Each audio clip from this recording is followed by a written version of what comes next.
ташвишу тараддуди мардуми чорводор қариб ки дар ҳама айём эҳсос мешавад.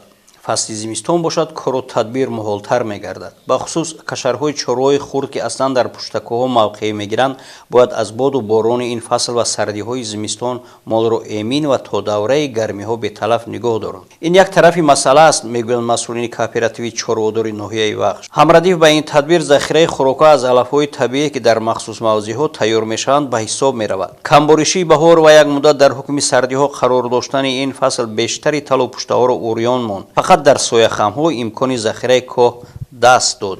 امسال کمتر سالی آمد، ذخیره علفی هم در صحرای در تپه کمتر شد.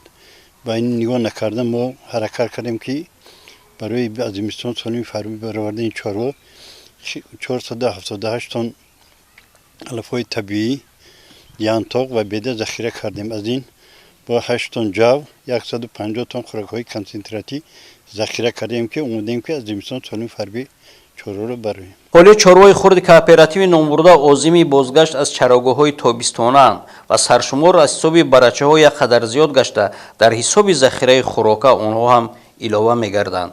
سرشمار 212 سرحاضرش زیاده. این 23562 سر مال میده است. 12222 سر میشه. حرکت میکنه و پرتل زیاد است. چون از جمع آمد نزد راهبر خلاصه می شود در حالی که امروز امکان است باید از حساب علف‌های خودرویی که در کنار راه و همواری ها به چشم میخورند ذخیره خوراک رو از بود بیش انجام کرد. و زمستان تا کجا طولانی خواهد شد چیزی گفتن نمیتوان.